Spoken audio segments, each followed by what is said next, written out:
Hey everyone, welcome back to Like a Boss, featured here on the Grit Daily News channel.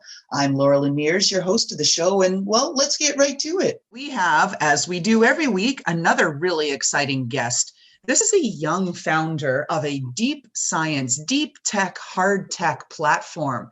It's called Claraphone, and the way that the technology works is in real time. Ganna Tymko and her team have found a way to be able to take people who are speaking with their native tongue and accents to be rendered so that on the other line, the person on the receiving end of that transmission hears the accent in whatever version or flavor that they want. It's an incredible thing. Hey, Ganna. Hello, hi. Thank you for having me. Well, we're so excited because you've just secured numerous patents. This is groundbreaking technology. Can you tell us a little bit about it in simple terms for our audience?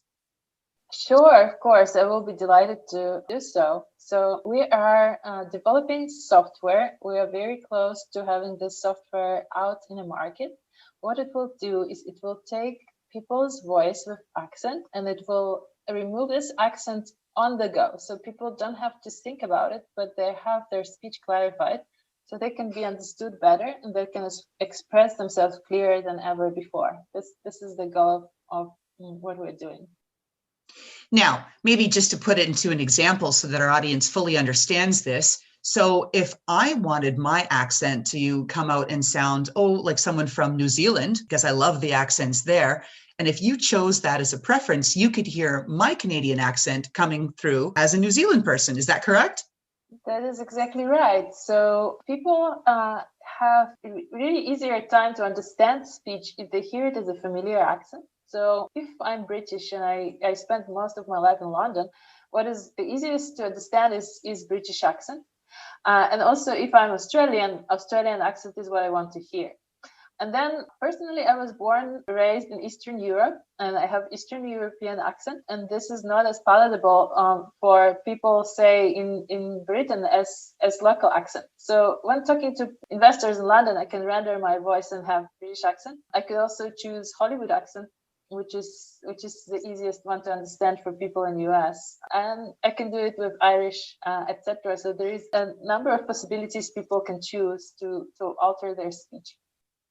Now, I personally like all of the different accents out there in the world. That's what makes each of us unique. So I think it's kind of fun, but I can see the potential. It could be used for call centers. It could be used for improving voice to text accuracy and all kinds of other applications, right?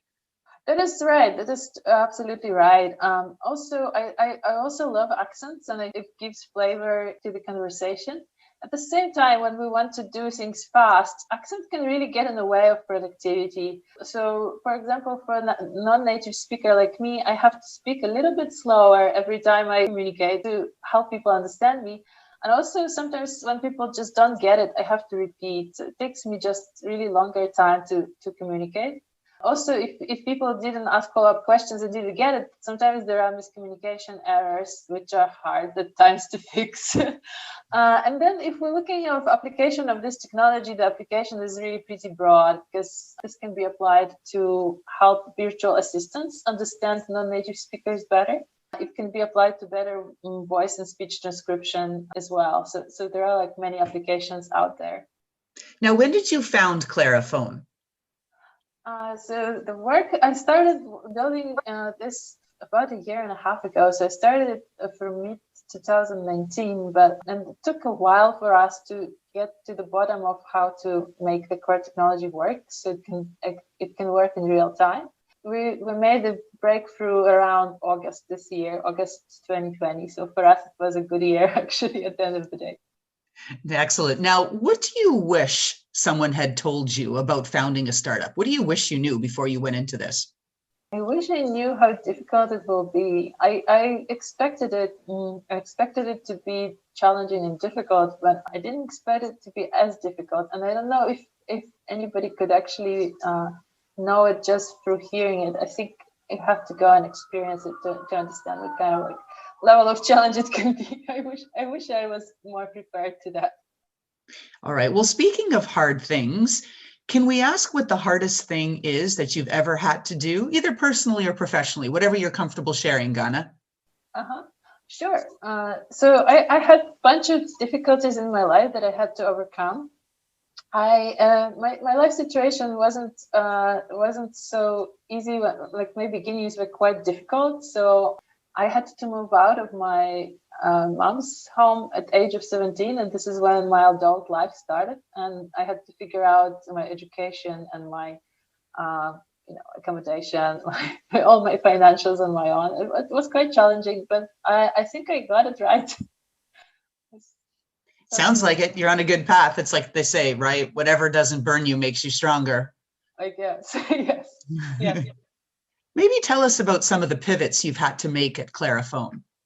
So in terms of pivots, we had to make a bunch of pivots on the core technology and how to develop it. So the hardest part for us is to do real-time conversion, and we tried different approaches. We tried language processing approach, and it didn't work because that was always giving us some lag and some delay in transition. And then we had to go and find new research and create our own research to get it in real time. So most pivots were on the technology side. Would you share your best tip for the next generation of women in tech? Right. I think genuinely help each other out. Lean on each other more. Don't look into men. Like they, in my experience, most helpful. Women are always most helpful and most supportive. And I would say just propagate culture of mutual support. That's my best advice. Amen to that, right? If we each helped each other out just a little bit more, right? We'd rule the earth, right? No, I'm kidding. But I think we would. I think you're on the right track. I mean, why wouldn't we? It's actually it's a little bit like if you look at the statistics, there are a little like more women in the world than men, and there are like many reasons for that. Like we're maybe more cautious and like less injury prone, and so at the end of the day, there are a little bit more women, and there is no reason for us not to dominate the world as men do right now. So I think the future is female. There you go. Cheers to that, Ganna. Now, all right, looking backward to look forward here, if I gave you some magic fairy dust and said, Ganna, you get to change one thing from your past, what would be different? I really don't regret my past. When I look back, I appreciate all the experiences that I had and what I did with this. I think the only thing I would change, I would be less harsh on myself. I read somewhere recently that good decisions, good choices are made because of experience, and experience is built on bad choices. And I wish I was a little bit less hard on myself for making mistakes and bad choices, and accepted it as a learning process. So that's my that's my one thing. That's a very good insight for all of us. Now, to return the favor, how can our audience help you? Mm-hmm. Yeah, so right now I'm looking for social media rock star to help me build social media presence for my startup. Create the social media narrative. So if you are there, a social media guru, and you're listening to this, please get in touch. I'm all over LinkedIn. You can find me, and you can find me on the internet as well. And I would love to hear from you. Also, if there are investors listening who are interested in hard tech we're building, I would love to be in touch. It's always good to build relationship. All right, everyone, you heard that. Social media people, investors, look up Ganna Tymko and Claraphone, C-L-A-R-A phone. All right, now Ganna, the most important question of the podcast.